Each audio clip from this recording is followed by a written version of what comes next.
Okay, we'll call the Stark County Planning and Zoning Commission meeting to order. It's August 31st, 2023. It's 3 p.m. First of all, I guess we'll look at the minutes from July 27th, 2023. Is there any corrections to the minutes from July 23rd, 2023?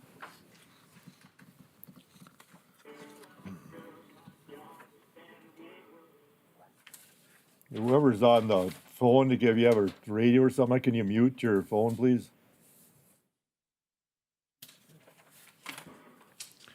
Okay, if there's no corrections for the minutes, can I have a motion to approve?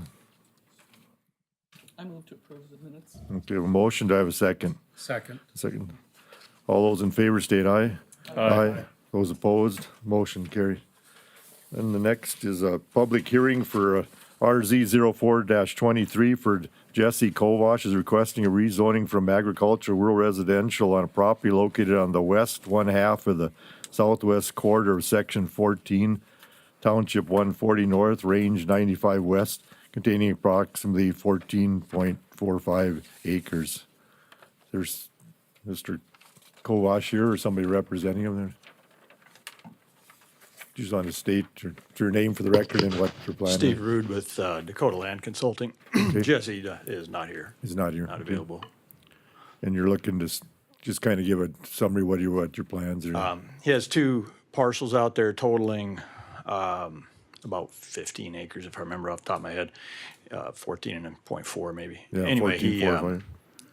they're both non-conforming in the ag district, and he would like to rearrange them, or well, first of all, get them rezoned to be rural residential, as they fit their size for that. I'm sorry, and anyway, he wants to get them rezoned for that, and then the next item on your agenda will be a minor subdivision to realign the boundaries between the two parcels, and so then he'll have two conforming parcels after these two actions. Okay. I'm going to open up the public hearing. Does anybody have any comments for or against this request for rezoning? Did anybody have any comment for or against this request for rezoning?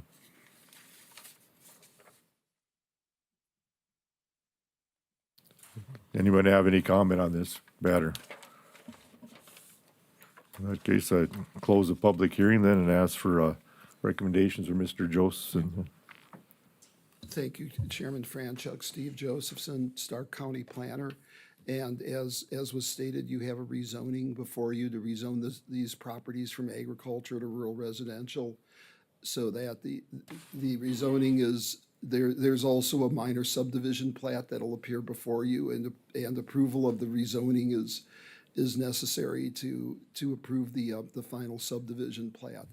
Staff recommends approval subject to the findings in the staff report. Staff has not received any comments, from the public, so just wanted to make you aware of that. And I'm here to answer any questions you may have. Okay, anybody have any questions? Mr. Chair, Yes. move to approve staff recommendation. Okay, I have a motion to approve. Do I have a second? Second. I have a second. Any other discussion? Okay, we'll do a roll call vote. Commissioner Oderman, Aye. Commissioner Claris, Aye. Commissioner Larson, Aye. Commissioner White, Aye. Commissioner Freilich, Aye. Commissioner Richard, Aye. Commissioner Sobeluk, Aye. and the chair votes aye, motion carried. Next, we go on to item 3 on our agenda. That's for public hearing for MSP 02-23 for Jesse Kovash is requesting approval of minor subdivision plat for the Crocus. Is that correct spelling? There's pronunciated Crocus. Crocus. Crocus Yeah. Estates subdivision, which is located in the west one half of the southwest quarter of section 14, township 140 north, range 95 west, containing approximately 14.45 acres. Okay, we have copies of that. Do you want to split that into two lots, then I'm gonna open up the public hearing if anybody has any comments for or against the request for minor subdivision plat.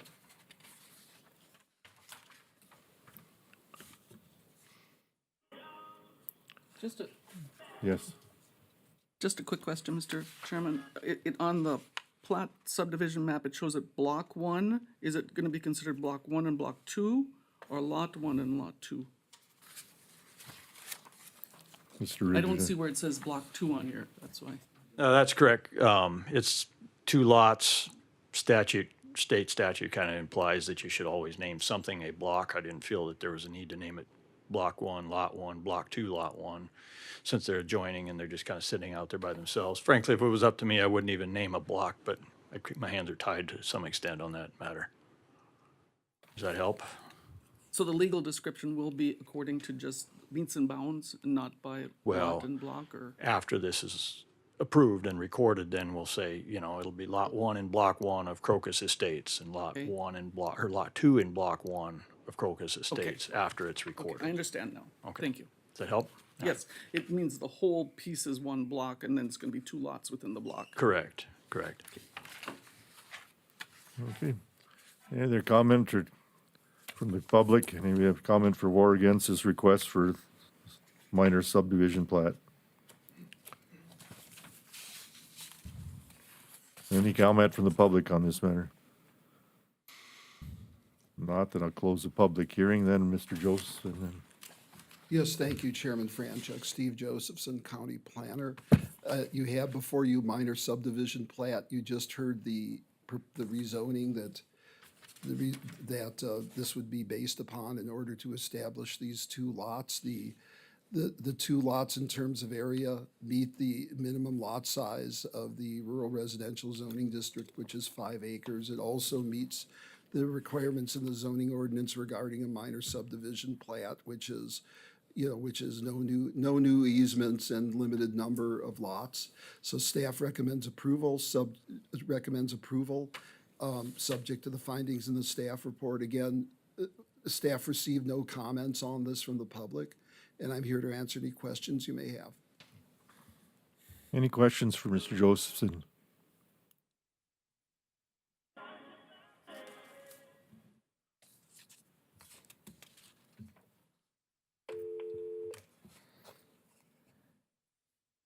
Any questions? Okay, if not, I'll look for a motion then on this matter.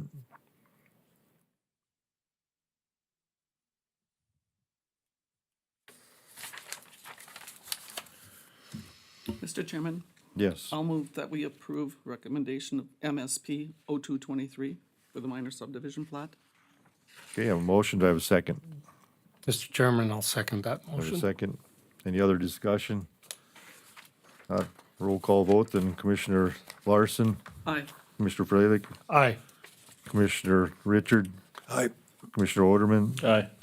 Commissioner White, Aye. Commissioner Clares, Aye. Commissioner Sobelik, Aye. and the chair votes aye, motion carried. Next, we'll have item 4 is a public hearing on a CUP 0123 for Todd and Deborah Schweitzer for a accessory dwelling unit on a property located on the southwest quarter of the southeast quarter and the south one half of the northwest quarter of the southeast quarter of section 21, township 140 north, range 97 west, with an address of 11741 34th Street Southwest. Property is approximately 59 acres, and as part of the request, the applicant is requesting a variance to the maximum habitable area of square footage, as well as a variance to the distance from the principal residence as found in section 3.10 of the North Dakota, or the Stark County zoning ordinance. Is there anybody here for that, for the applicant then? Yes. You just state your name for the record, please, and what your plans are. Yes, Mr. Chairman Franchuk, thank you. My name is Andrew Hamilton. I'm representing Todd and Deb Schweitzer as our contractor.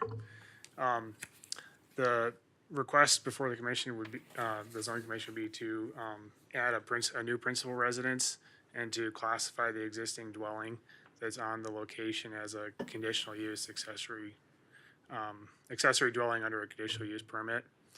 And after doing some site evaluation, we had determined that, I had determined through some investigation that for a few reasons that I've outlined in the permit request, principally being drainage, we tried to get the location of the proposed location of the principal residence where we'd like to build the structure as close as we can without creating drainage issues, because there is an existing septic system at the existing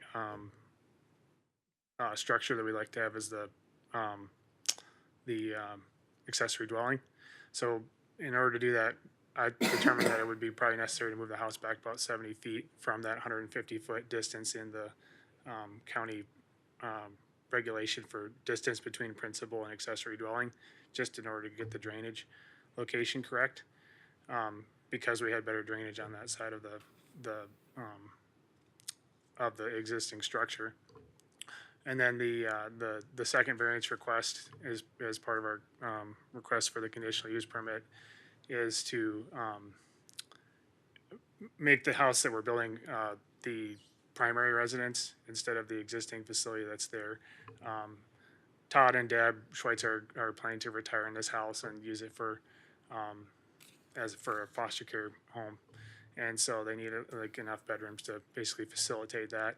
And so you know, the existing structure is about 124 square feet, I believe, bigger than the 1,500 square foot requirement. And so we thought it met it sort of in principle, and to minimize the hardship on that request, we thought we could just make that the conditional use or the accessory dwelling under the permit and build a primary structure just across the way that would be bigger than the existing facility. And that would be the request. Okay, anybody have any questions?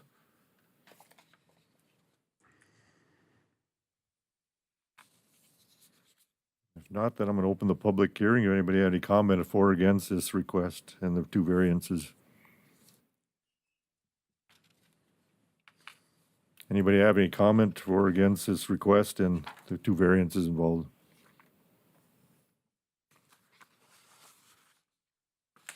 Again, ask anybody have any comment on this request? If not, I'm gonna close the public hearing then, and Mr. Joseph, any recommendations? Yes, thank you, Chairman Franchuk. Commissioner Steve Josephson, Planning Director. As was stated, you have a request before you to build an accessory dwelling structure on this 59 acre property.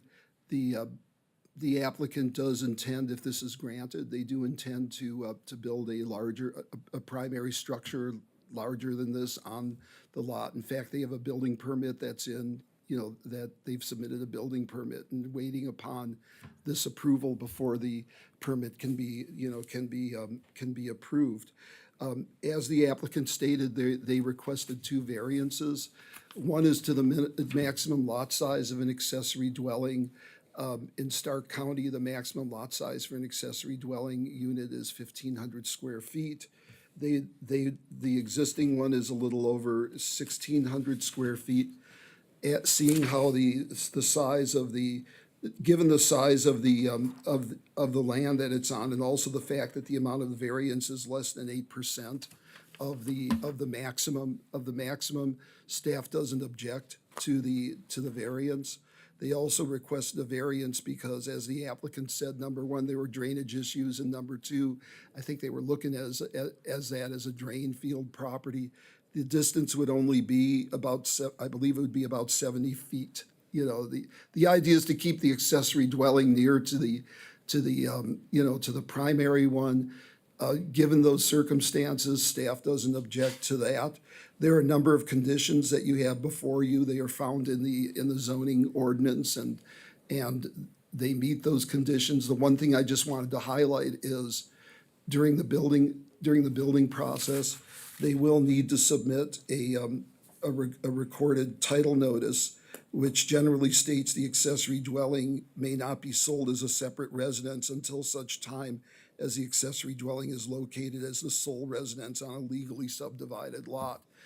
according to the, applicant and his representative, they really don't have any plans to split that to subdivide that parcel. It is zoned ag, and it's not part of a platted subdivision. They don't have any plans to do that.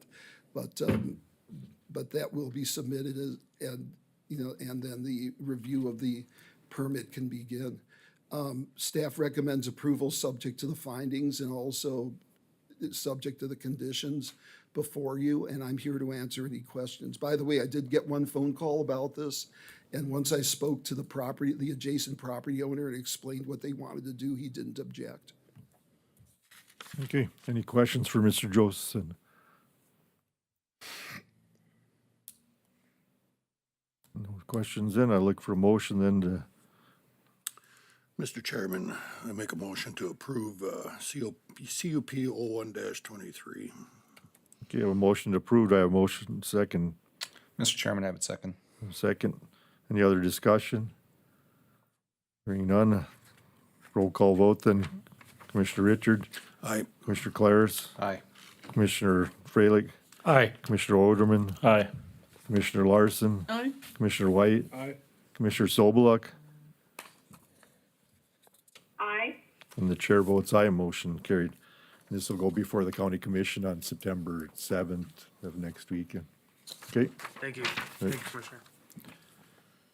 Okay, next we have item number 5, a public hearing for an FSP 01-20 for Skyland Assets LLC, which is requesting approval of final plat for the Skyland subdivision to be located in the southeast 1/4 of the southwest quarter and government lot 4 of section 7, township 140 north, range 96 west, containing approximately 72.31 acres. As part of the application, that is requesting a variance to the maximum length of a cul-de-sac as found in section 7.11 of the Stark County zoning ordinance. Is there a representative here? Mr. Shrink? Thank you. Good afternoon, Commissioners. Andrew Schrank with Highlands Engineering, representing the owner of Skyline Subdivision. If you recall from the preliminary plat, this is a 13-lot rural residential subdivision. Those are split into 2 blocks that border a proposed subdivision road, Skyline Drive, that runs mostly through the center of this property. Each lot would gain access from that proposed road. There was some discussion on surrounding county roads, being 114th Avenue on the west side of this development, as well as 32nd Street Southwest on the south side of this development. We did meet with Commissioner Marsh, as well as the road superintendent, Al Heiser, to discuss those roads. They had indicated that there is a project already on 114th Street that ends just at the southwest corner of this project. Al was going to look into and see if they could extend that up to this area. I'm not sure if he made any progress on that. I'll put you on the spot here, Al. No, we did. We took a look at that. We're actually going to rebuild a road far enough to get to the access point where they actually go into the subdivision, because right at the end there's that big hill. So we'll just continue that far enough north to the access road that'll lead into the subdivision. So, and I think there was another issue too, that the road was kind of narrow. The road width is there. It's just grassed in. There's not much traffic, so the grass kind of crowds in. But the road will be rebuilt from the paved road all the way up to the entrance of the subdivision. Thank you, Al. So with that, that should address the width concerns that were raised on 114th. There was also a question of whether or not 32nd Street would be built. And reviewing that with Commissioner Marsh and Al, we all agreed that that really does not lead anywhere. There would be no reason to improve that as part of this development. So we agreed that that road would remain unimproved. As Al indicated, we are also requesting a variance. Planner Josephson had indicated that we should request a variance for what we're showing as ending Skyline Drive in a cul-de-sac. In reality, that'll be a temporary cul-de-sac, the way we see it. If 32nd Street would ever continue to the east, we have dedicated right-of-way up to the east property line. So if 32nd Street would be needed for access to the east, that cul-de-sac could go away, and you could simply bring that road to the east. The reason we are asking for the variance, there are 4 criteria we need to meet. The physical surrounding shape or topographic condition of the property should result in unnecessary hardship. For this developer to build 32nd Street, that is a section line road, so only half of that section line is on his side, and it's very difficult, even with both sides of the section, to build a road in 66 feet. So we would likely need to get into the neighboring owner's property to build that road. And I believe there was indication that he was not in favor of this development in the first place. So getting that right of way would likely be challenging or next to impossible for this developer. Moving that road north is not an option because there is a southwest water line that runs through there. So we would need to avoid that water line. So it really makes it challenging to put that road along this south property line. The other requirements are the variance is not based on a desire for economic gain, which it would not be in this case. The variance shall not be detrimental to public welfare or injurious to other properties. We actually feel that we are having less impact to the properties surrounding because we're centralizing our access road. We're keeping that traffic within this property instead of pushing it out to the limits of the subdivision where it's adjacent to neighboring properties. So they have less traffic, less dust, all those types of things, the way this road is laid out currently. The final one is the unique character of the property upon which the request for variance is made is not the result of actions of the applicant, which it is not in this case.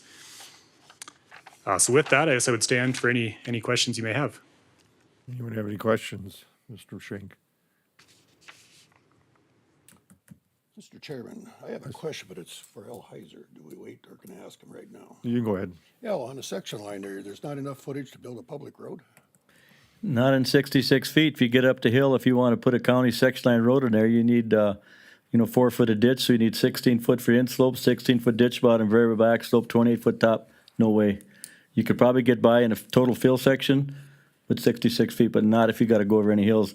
And if you go out to the east where this road's going to dead end, the section line is actually farmed to the center. One guy farms it, the haze to the other. I mean, so there is not even a 2-track grass trail there. It's farmed right up to the center. I did talk to a landowner. He was concerned about how is he going to get in there, and I said he could just use the subdivision road to access that corner of his property. So he was okay, and he left before the meeting even started. Okay, and you don't see any issues as far as emergency services or anything with a single road in there? I don't believe so.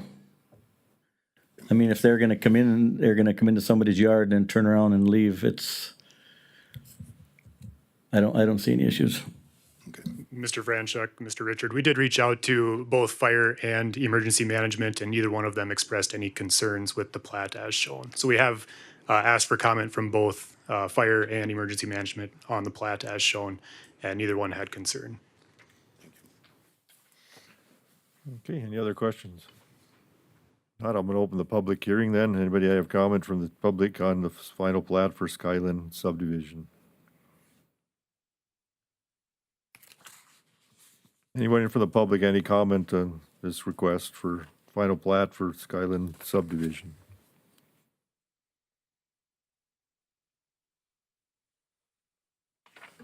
You can ask anybody have any comment on this request?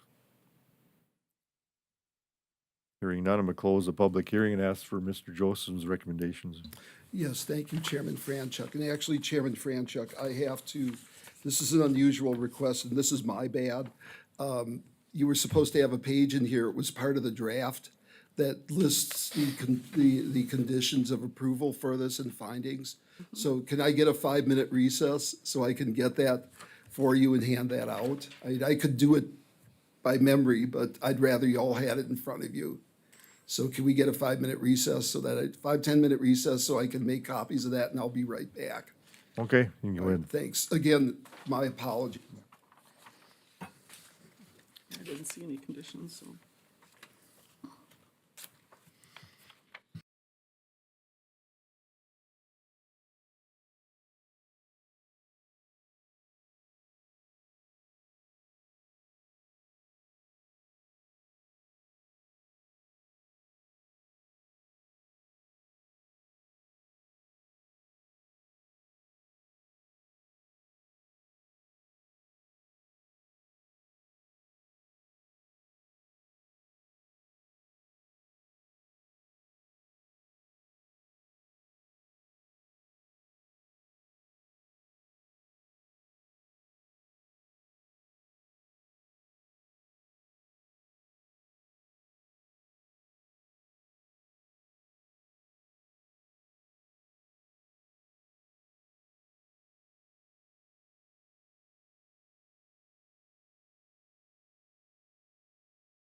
Yep.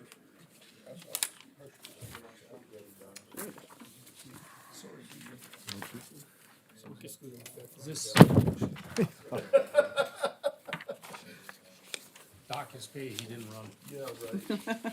So much for the part about paying attention to the detail. Oh, we got multiple pages?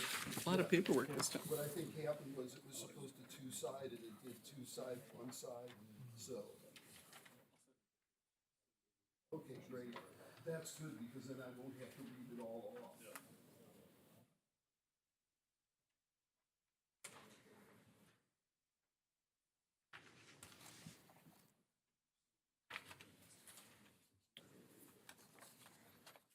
So has this road maintenance plan been discussed with them? That's one of his recommendations here. Okay, then we'll be back in session. Then, Mr. Joseph, do you have recommendations on this? Right, thank you for your indulgence, Commissioners, Chairman Franchuk, Commissioners. You have before you the final plat for the Skyline subdivision. You heard this at the last meeting and made a recommendation. There were a number of, the second page on this staff report that you now have in front of you is, there were a number of conditions that were part of the preliminary plat. And the applicant had gone ahead and revised the plat and met most of those, and we'll get to that in a moment. There were only two conditions that they didn't show, and one of them was, we asked them to put an access line on there in a note, that access to all lots shall be provided by the internal subdivision road. They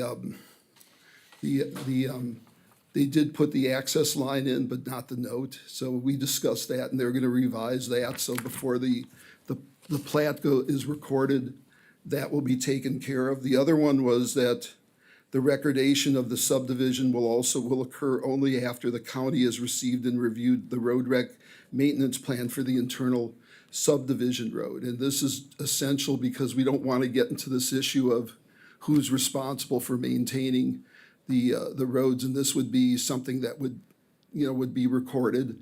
And property owners, people who purchase there would be advised that they would be responsible for the road, for road maintenance.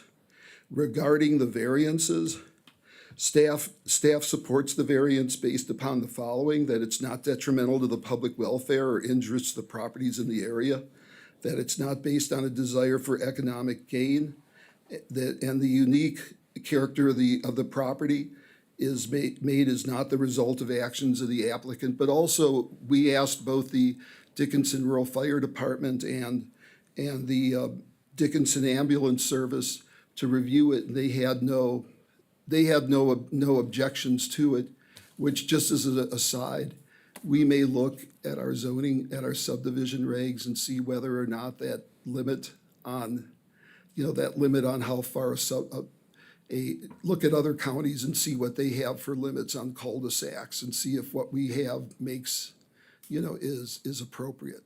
So anyway, staff recommends approval subject to those conditions, and I'm here to answer any questions, and I promise I haven't left any more pages out. Okay, any questions for Mr. Joseph?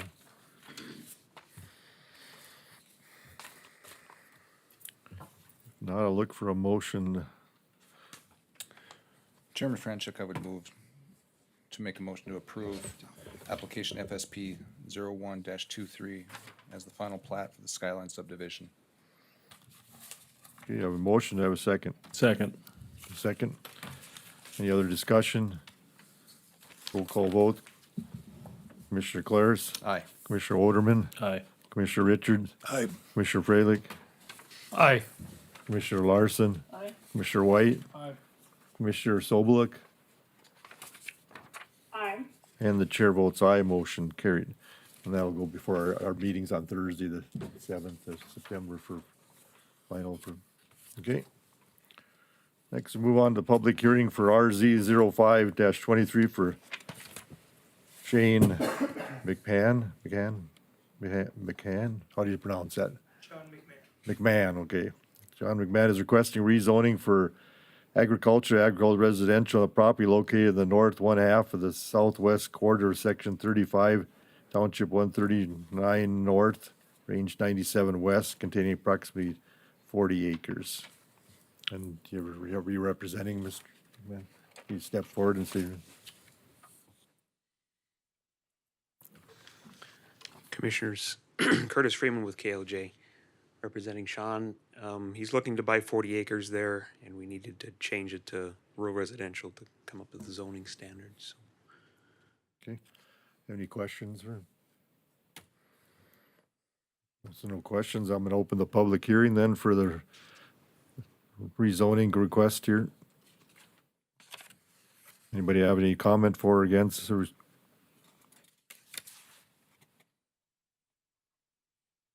Anybody have any comment for or against his request for rezoning?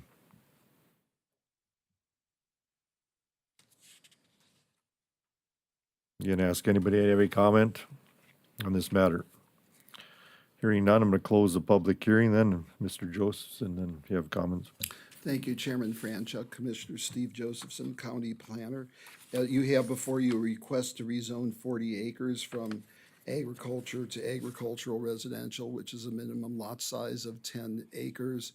The applicant wishes to plat the property, so minor subdivision plat, and in order to achieve that, that will be contingent upon this rezoning being approved.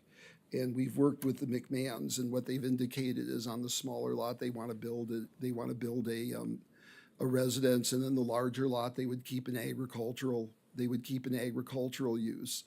The issue we had here was making sure that there was access to the lot to the east, and in their subdivision plat, they do show an easement for access easement in order to access that lot to the east.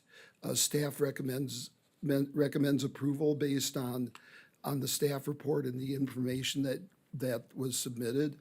And I am here to, and again, we did not receive any comments from the public regarding this. So staff recommends approval subject to the staff report and the submitted items, and I'm here to answer any questions you may have. Anybody have any questions for Mr. Josephson?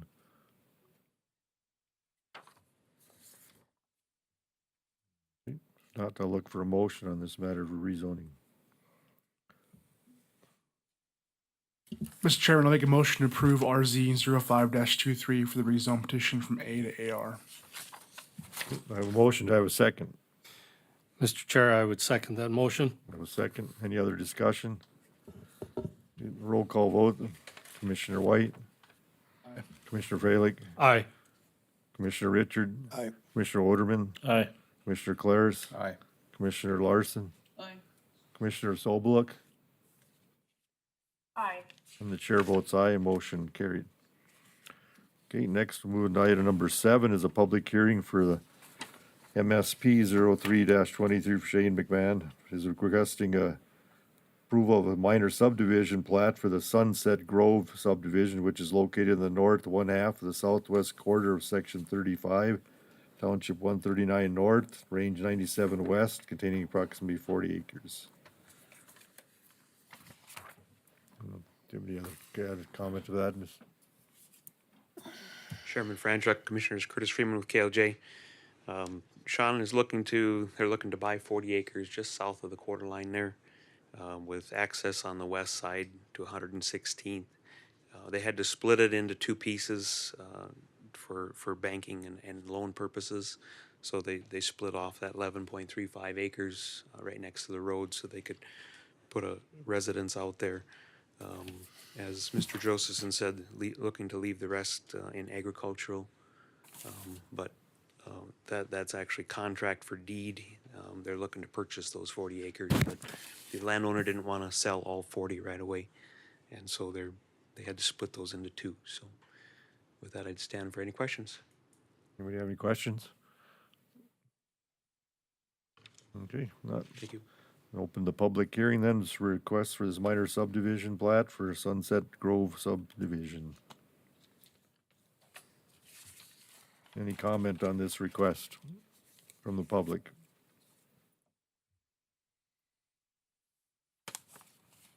Any comment from the public on this request for minor subdivision plat.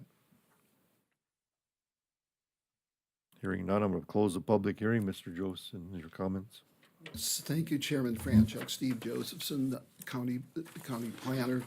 As you heard, this is a request to rezone, or I'm sorry, for a minor subdivision plat to create two lots. One would be approximately 12 acres in size, and the other one about 28 acres in size.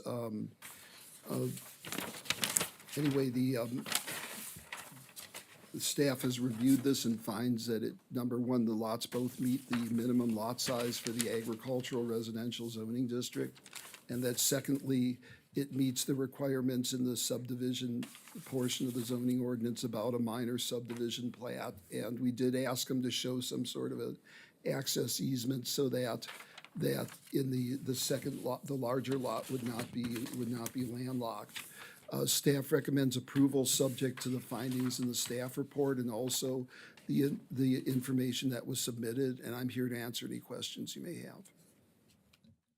Anyone have any questions? I do, Steve.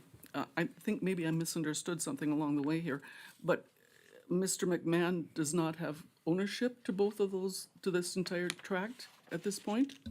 It's under contract for deed, so it's technically a contract, not an actual legal ownership? But the application was signed by the property Oh, owner. it was, okay. Yeah, we I always missed make that. sure of that, I missed that along the way. It cannot go forward without. Knew it needed to be, so that's why I was It questioning. it can't go forward, plus there's kind of debatable about, the ownership by contract as to actually who the owner is. I've seen times when people have purchased it through contract and have listed themselves as the Oh, property contract owners. is a very legal document, but And it's it's just fine. until the But- final deed, ownership deed is put of Right. record. He is not the owner of record Right, and nothing can go forward without the signature or something of the present owner. of the present owner saying this. This happens quite often where a rezoning or a plat is contingent upon approval. See that contingency, so I was Okay. questioning it. Okay, thank you. I would have one question, Planner Josephson. So there is actually on the east, there is access basically guaranteed to that second lot? Yeah, they're showing it, as you can see, on the northern portion of the western lot. You have this one here. This is the easement of Cortland Cross. I got you.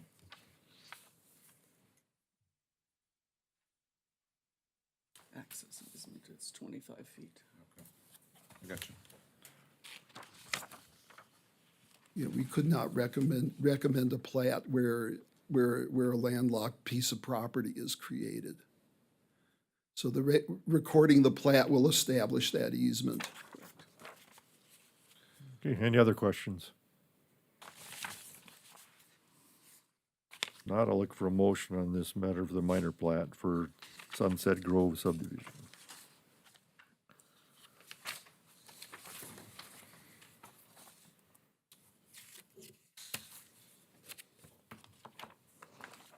Mr. Chairman, Yes, I will move that we recommend approval of MSP 0323, the minor subdivision plat for Sunset Grove, subject to the conditions of the planner. I have a motion, do I have a second? I'll second that. I have a second. Any other discussion? Not, the roll call vote. Commissioner Larson, Aye. Commissioner Richard, Aye. Commissioner Oderman, Aye. Commissioner Freilich, Aye. Commissioner Claris, Aye. Commissioner White, Aye. Commissioner Sobeluk, Aye. and the chair votes aye, motion carries. This will go before September 7th, next week Thursday is our meeting for the commission. Okay, Mr. Joseph, you had planner items in for, Yes, we have a few, and one might have some discussion, the others will probably be able to get through in a hurry. The first one is, this had come up before the Planning and Zoning Commission before, and this is the whole issue about, who needs to get a building permit and who doesn't need to get a building permit. There's a discrepancy between, currently, the zoning code says that if 51% or more of their annual income comes from the operation of a farm, that a person doesn't need to get a building permit. that was written before the state changed their requirements for people who were qualified for farm residence property tax exemption. And this came before Planning and Zoning Commission towards the end of last year. What I asked was if anybody from Planning and Zoning was interested in working with staff on this. And Commissioner Larson did meet with both Tax Director Wandler and myself to look at potential language for this. So the first thing would be in definitions. It would change the definition of a farmer from somebody who earns 51% or more of their annual income from the operation of a farm to somebody who files and qualifies for a tax residence property tax exemption according to the Century Code.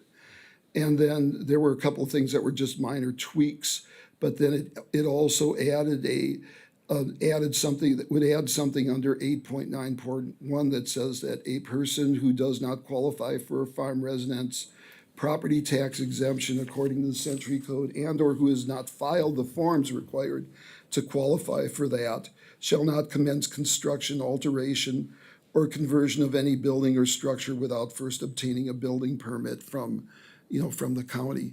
And Ms. Wandler is here today, and she can, if anyone could explain the whole thing about the tax exemption, the tax and what's needed for that, she can. So I just wanted to present this today and get some guidance from the Planning and Zoning Commission as to whether or not we wanted to bring this forward for a public hearing. Do you have any comment, Ms. Wandler?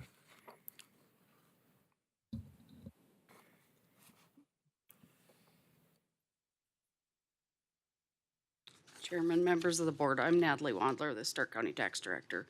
The only issue that we have in our office with this is it doesn't coincide with the new law. So somebody's got to sign off on the building permits, which is Steve, saying they're farm exempt. Well, according to the way the definition reads now, he's qualifying them at 51%, but the new Century Code is 66%. So if he's looking at our applications and he's saying, okay, they qualify for farm residence exemption, them ones we're not worried about. The ones that are 66% we're not worried about. But if we get somebody that comes in and says, well, I'm over the 51% and that's what zoning code says, how are we going to prove that? Or who's going to verify that?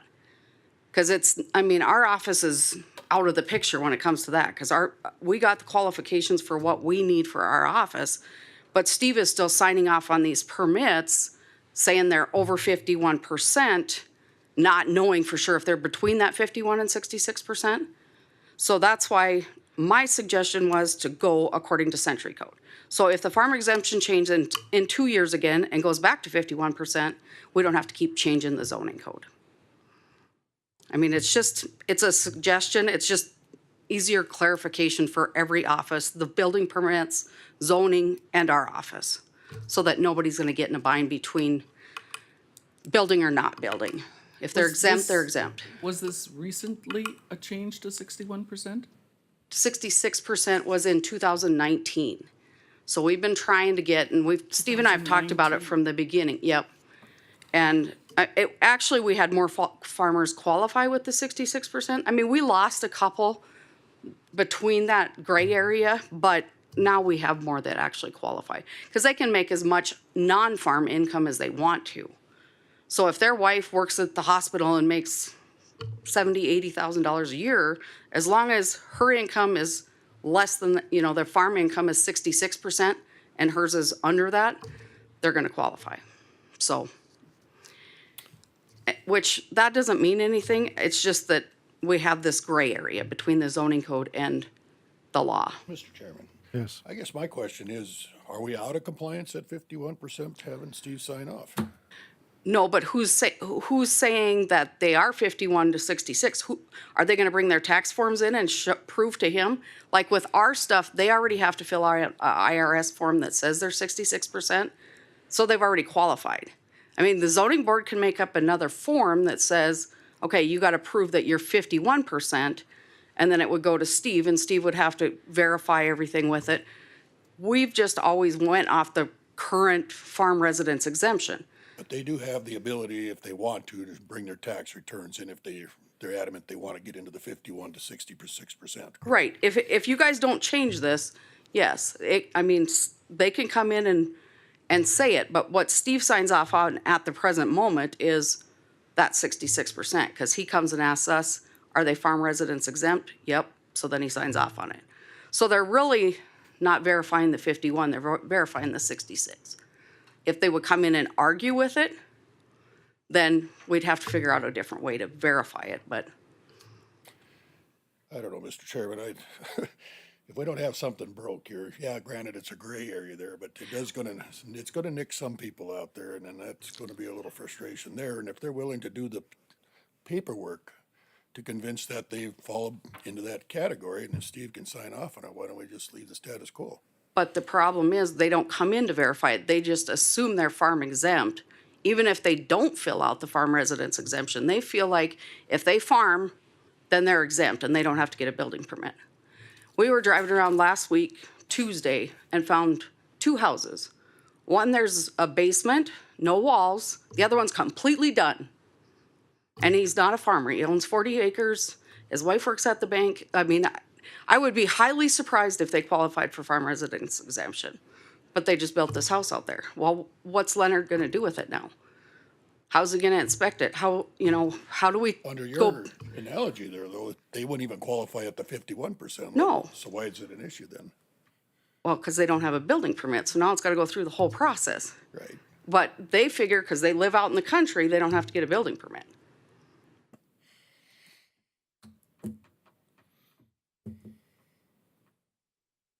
Any other discussion?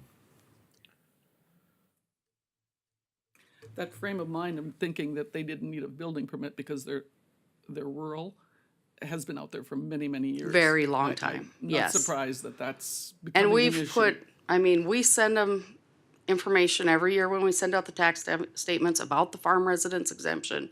I don't know if that's helping or making it worse, because then they just say, well, I'm a farmer, so I'm exempt, so I don't have to worry about it. And they just, I grew up on a farm. My dad, I can guarantee, never got a building permit for anything because he didn't know any different. And I don't know, maybe back then, it was a long time ago, they probably didn't have to. I don't know. And I don't think they did. But, yeah.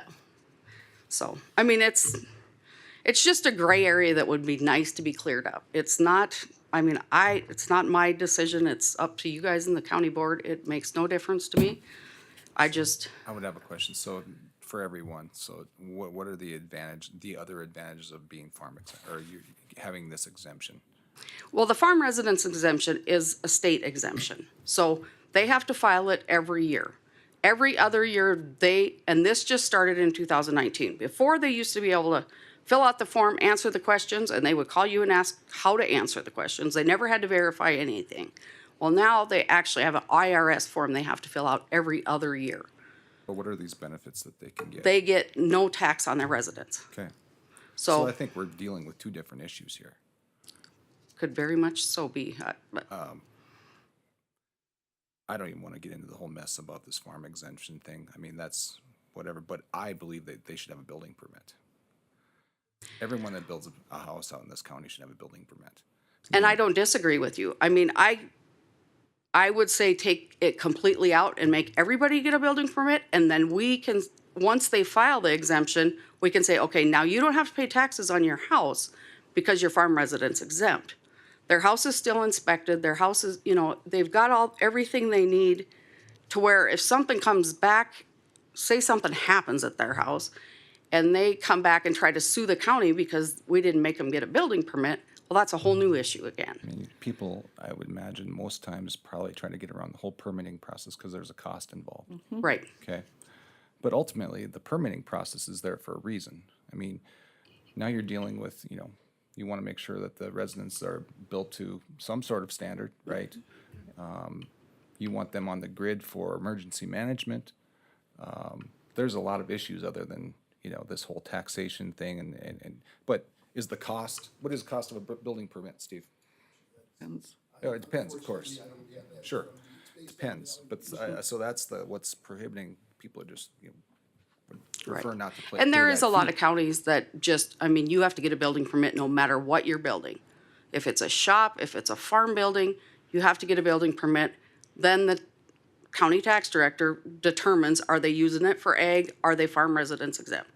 And then they just don't pay taxes on it, but they still had to get that building permit. Because there's a lot of, like I said, ultimately, there's more reasons for a building permit than just, you know, signing up with the government and telling them what you're doing. I mean, if they want services, you know, law enforcement, emergency management, how are they supposed to know what's out there and what you've got? If they don't know you even exist. And a lot of people would prefer that people don't know they exist. I mean, I get that too, but I think that there's some safety issues involved with the building permit. Yeah, because that one we found the other day, I mean, it's completely done. They tore the old farmhouse down, and we were just out there maybe 2 years ago, because it sold. So we went out, took a picture of the house, and then we went down there the other day, and we drive down this long windy driveway and come down, and here's a big old huge brand new house, and it's like, holy cow. Is the requirement of getting a building permit, you're registering with emergency management or 911? There you go. Yes, they have to get an address Yeah. they have to get an address from 911. And you know, to go back to another concern, I mean, there were times we would ask people, they'd say, well, I'm farm exempt because I've got an exemption from the tax director, you know, for, you know, that's often referenced, you know, but I guess my thinking is that whatever the state requirements should be, the county's requirement should be. And that's what we're presenting here. is Right. that to go with the Yeah, state. just take out the percentage, take out all that other verbiage and just say they have to file and qualify for a farm residence exemption under the Century Code. So, But in that case, I mean, in Paul's case, if he wants them to just get a building permit no matter what, then we just need to take the whole farmer definition out completely and just, it's required to get a building permit no matter what you're building. So it's, you know, it's up to you guys how you want to go and then where to go from that. Something else I wanted to mention too is that in the farm exemption, it's also got an exemption too for first time farmers. Am I correct about that? Yeah, they can get And a obviously, beginning. those people are not gonna have any income. They're not gonna have any income to, and I think there's also a retired farmers thing too. So in some ways, the definition that's in our zoning ordinance is actually more restrictive than what's in the Century Code. Is that fair to say, Ms. Wandler? Because if the county defines somebody who's a farmer as 51% of their income comes from farming, and you've got somebody who's either a new farmer or who's a retired one, then they're not gonna hit that 51%. Am I correct about that? Right. or- And I don't know if we've ever even looked at that. We've always just, if they qualify for farm residence, they get the exemption. That's the way we've always done it. But it's always been this 51% since I've been here for 19 years, and now they changed it. So, and I'm not gonna say that they're not gonna change it again in the next legislative session. They could very well. I mean, it's in there every single session about the farm residence exemption, so. So when someone comes in to apply for this farm exemption, I mean, does every person put all their cards on the table and show you exactly what do they prove They that have they're to at least file that. 51%? They have to file that IRS form. Okay. Yep. And a lot of the tax preparers will do it for them, and then the tax preparer actually signs off on it. So they don't like to. I mean, they'll bring it in and they'll say, okay, here it is, but I'm taking it back. And I'm like, well, then you're not gonna qualify. You have to fill it out every 2 years. And we send it to them every single year, just because we don't wanna keep track of who's gonna fill it out in 22 and who's gonna fill it out in 23. So you actually send them the document to Yep. complete. If they've qualified, they get it every January. Yep.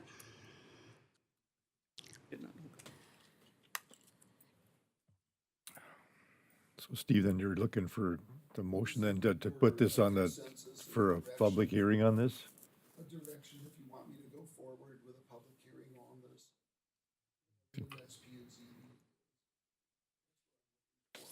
Okay, I guess I'd look for a motion then if we want to put this on the agenda of our next meeting or not.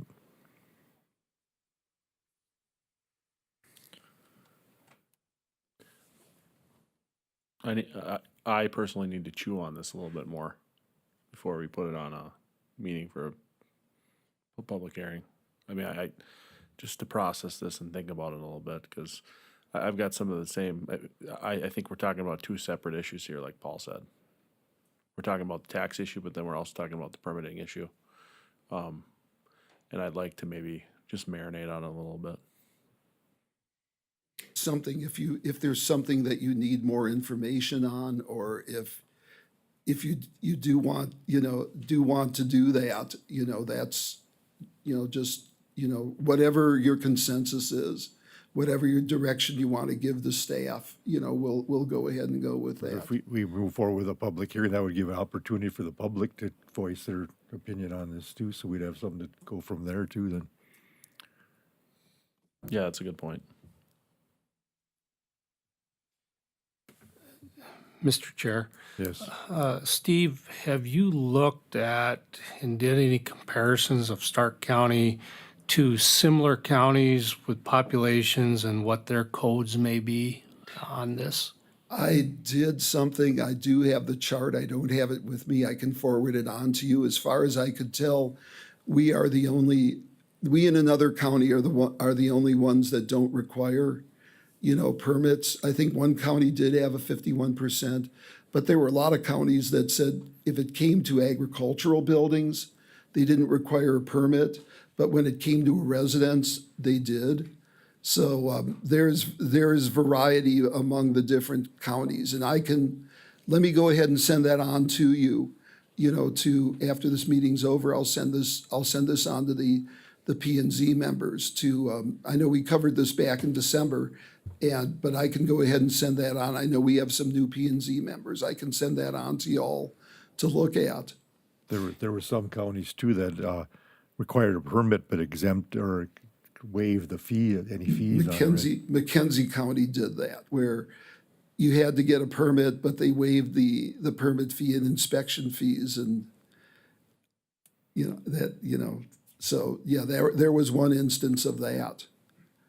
I think some of the concern was, you build a residence, the next person who moves into it, who doesn't farm, ends up purchasing a place that hasn't been inspected, and what could happen, what could happen then, so. Mr. Chair, all of the discussion is very good discussion. The aspect that I'm thinking about here is if it is brought to a public hearing so we can gather public information. And if it is the next meeting, we probably will not get the people that this is going to affect the most at that meeting, because it's still harvest. It is still harvest. So we, from an aspect of allowing people and the ag producers to come in and voice their opinion, yay, nay, whatever, we're probably looking at maybe November, December, before their fall field work is complete. It would be nice to get it done before the first of the year if we are changing something, so it's done at a calendar year. And I agree with you. This is it's a timing issue, and I don't know which is the best timing. Mr. Chairman, what is the cost for inspection fees now in buildings? Is that something that we could take a look at to lower the cost on that? Because the last building I It's all built was- it's all done through the city of Dickinson, through their building department. So we had a different company 2-3 years ago, and they switched from that to the city of Dickinson so that everybody, county, city, everybody was paying off the same pay scale, off the same rate of square foot, what they were But we're still in that $1,200-$1,500 range, which makes that permitting fee probably at somewhat least. difficult for some people that would just as soon avoid paying it. If you brought the cost of that down, we'd probably be more receptive to the idea of having the building permits irregardless. And commissioners, we can always get a copy of that fee schedule and forward that on. Good. That on too. I imagine if you lower the fee, that's gonna involve some negotiating with the city when the contract comes up again. I personally think that if we would do something like that, we'd almost have to have an in-house building inspector so that we could control the cost. The city of Dickinson, I don't think is gonna, and maybe I'm wrong, but I don't think they're gonna come down to what we want and then charge their city people different or charge their city people. I mean, they're doing it according to building code right now and what the state says the rate per square foot is. And that's what the city of Dickinson goes by for the county and the city both. So I just don't know how, I mean, and maybe I'm wrong, but like when we had Forsgren, they could set their schedule and it could be different than the city of Dickinson's when we had our own, but when you're working with one entity and two different, you know, you're working with city and county, it's not fair to the city people if they're gonna charge more per square foot than the county people because they're farmers. I mean, that's just my personal opinion. Is he afraid to charge sales tax in the city that we pay out there in service? So does the county have like a blanket agreement where you're under contract, no matter We're how under- many we have out there to? Right. So We- much per month, they're gonna charge us whether they do 10 or 20 visits? We get, I think we get 20% or 30% of what they charge comes back to the county. Do you remember, Dean? Yeah, I'm trying to remember what the contract is. I'm not sure on the percentage, So the but county's profiting by it also. Right. we get a percentage of all permitting and. Yep. So if they, I mean, whatever their building cost is, if it's $2,500 on one house, I think we get 25% or some, 20 or 25, 30, somewhere in there. So we are making money off of it. You know, I mean, we're producing revenue, the county is. But is that fair to our county constituents? Right. Yeah. Mr. Chairman, if I'd like to make a comment, I think if you really research what them permits cost to build a house, I think it'd be shocking to everybody, what I've been hearing. Yeah. It's a lot of money. And then we talk about people not getting building permits. I would hope that a reputable builder would make sure if he's building a house for somebody that the permit would be in place. I mean, if a builder's gonna build a house knowing there's not a permit, that's not quite right either. Well, and you know, the thing that, I don't want to open a can of worms here, because to Paul's point earlier about, you know, everybody getting a permit and you know, because that's, and I would tend to agree, but like, I also try to put myself in the shoes of those people that are like, why do I need a permit? And I guess the question I would need answered if we were going to do that is, why do we need a permit? And if it's to protect like liability and things like that, why are we as a county concerned about the liability of a private landowner and things like that? I mean, like, you just get into that deep philosophical dilemma of like, what is the role of government, and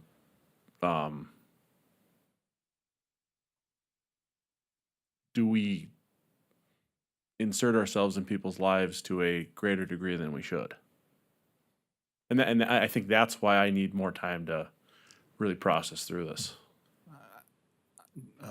Mr. Chair, I would add, you know, when it comes down to our job as you know, sitting on this board, we approve many things today, and one of the things that we considered was, you know, safety, road access, so on and so forth. But ultimately, I think that's where I'm coming from on this thing. I believe the building permit, at least for the, you know, where people are going to live. I mean, kids are going to live in there. I mean, are we letting them, are those buildings up to code? Like I said, does the fire department know that they're there? Does the PDO or the sheriff's department know they're there? This is all a safety issue. And, you know, like I said, unfortunately, there's costs involved with this, but I don't think that costs should, you know, prohibit us from providing considering the safety and the welfare of our citizens. So.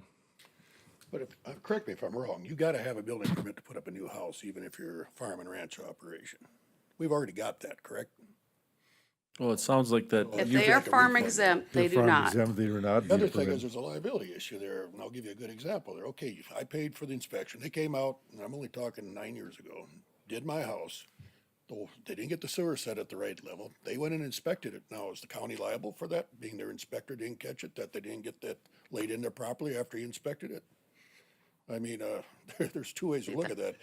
I think the better way is, yeah, I'm okay with a building permit, but to get the cost down there a little bit. It don't need to be that high. The county can find other ways for revenue sources, or here's a wild idea, tighten your belts here, Mr. Commissioners. I think, we've got enough taxation out there already on property taxes, and I'm glad you corrected one of my concerns, but I think this one here, we could easily just get it at the cost to break even and leave it at that, and then I'd be okay with the building permits, I guess. Well, and the other thing, my other comment would be, anybody that has to finance a house has to get a building permit. They have to have the inspections to get the certificate of occupancy, to get the loan, to get the money, to get a house. In the farmer's case, they can get a farm loan. They don't necessarily have to say they're using it for a house, so they can get away with not getting the building permit. We're never gonna find out until we drive in their yard, you know? So that's the difference.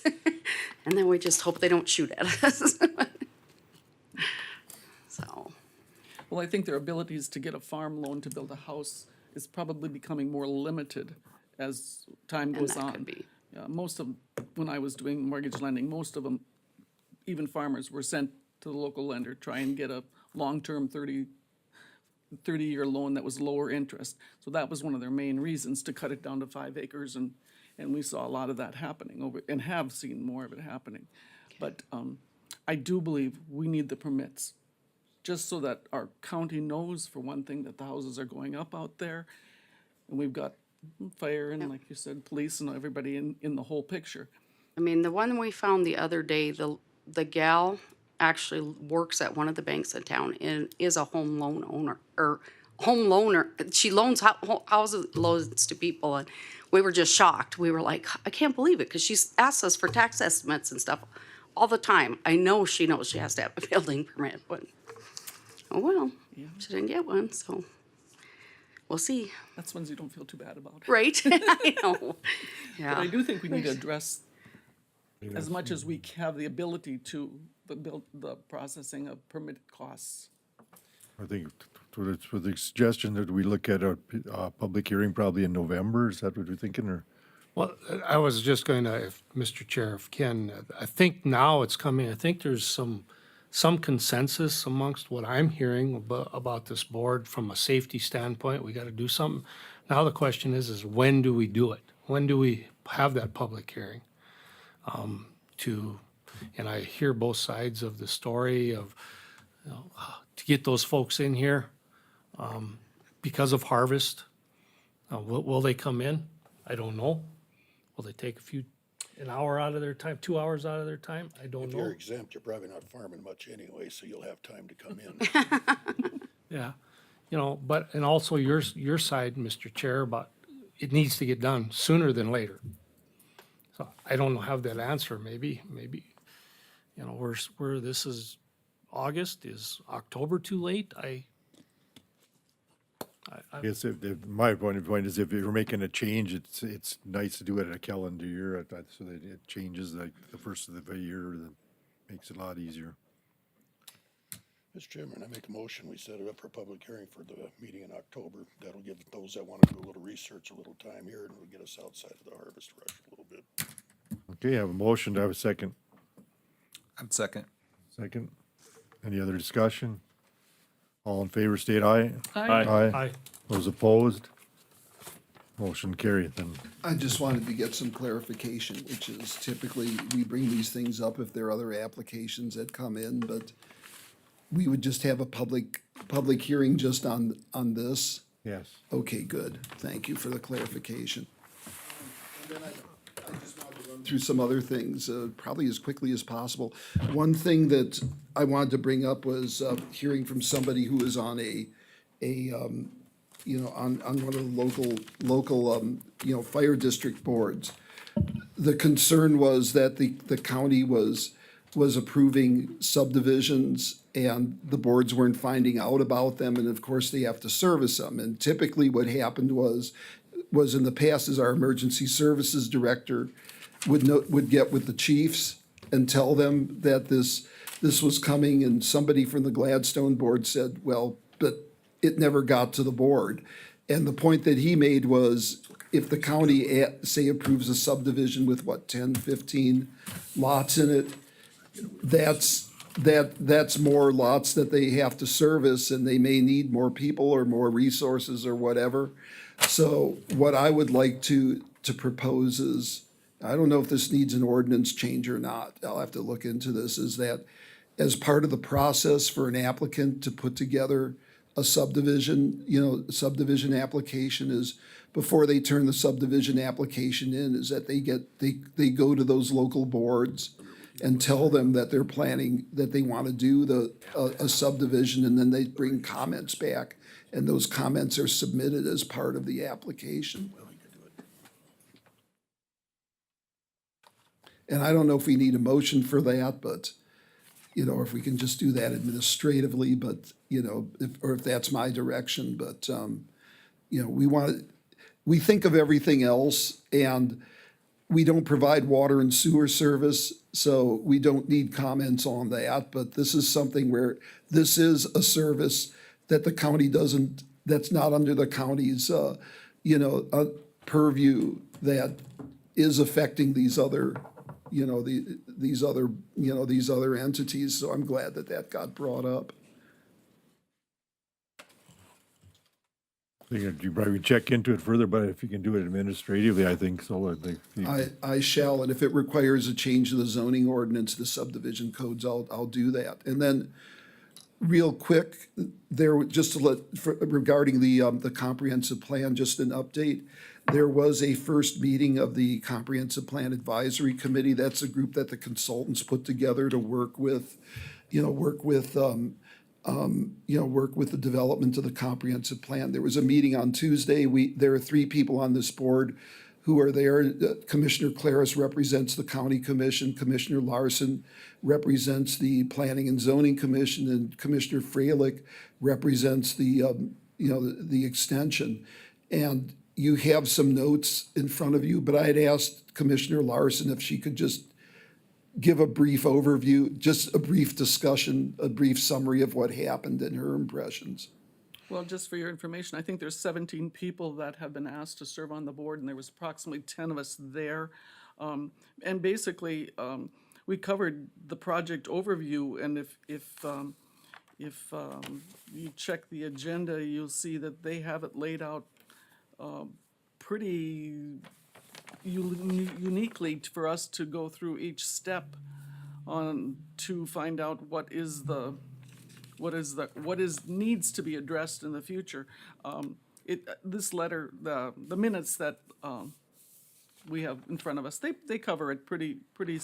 I've just glanced through them, and I think she did a good job on the minutes. But it looks like it's going to be an interesting committee. A lot of challenges, a lot of input from a lot of different people that were there, and I found it very informative. But it's going to get to be quite extensive, I think, until we get through it. The first meeting was pretty basic, but it was very interesting. I think one of the things the consultant said was, these meetings are 2 hours long, and they said usually by the time they get to the end of it, people are chomping at the bit to get out, but they said people actually stayed past the 8 o'clock time to continue to discuss things, and they were encouraged by that. And if anybody has looked at our old comprehensive plan, it's pretty basic compared to what we're going to be putting into this new one. The other thing I wanted to mention too is that they have arranged for 3 workshops to get public input in 3 different parts of the county. There will be one on September 26th that'll be at South Hart School, one on September 27th that'll be at the Dakota Room at the Extension, and then one on September 28th that'll be at the Taylor Opera House. And they just, the thinking there was that people in different parts of the county might have different issues or may be aware of things, and instead of people coming to them for a public meeting, they're coming to the people that live there, to get their input. And they are also encouraging them at that point, anybody that wants to participate in a questionnaire, an online questionnaire. They don't want us letting out the brochures yet because they're gonna make some changes to that questionnaire over the next couple of meetings, so, we'll just hold off on I that did. portion of it. I did get a brochure too, where I asked them to remove that link. So I may use that just for publicity purposes. Send that to the paper, send that to Vision West and whoever. The date's out there, but not The the link, dates are so out they can there, do- but the link isn't, so. There'll be hard copies of that survey here at the courthouse, and we'll set something up so that people who walk in can fill them out. And probably in other places with the county, perhaps. And, it'll be online, it'll be on the county's website, so, and social media sites. So the idea is, we're hoping to get as much input as possible. County has changed a whole lot since 2010, so, this is to give y'all and the county commission, enough direction and set policies to make your jobs easier. And that's all I have. I'm finished. Okay, Thank you I know this meeting went a little longer, and thank you all for bearing with it. Move to adjourn? okay, a motion adjourned. Do I have a second? Second.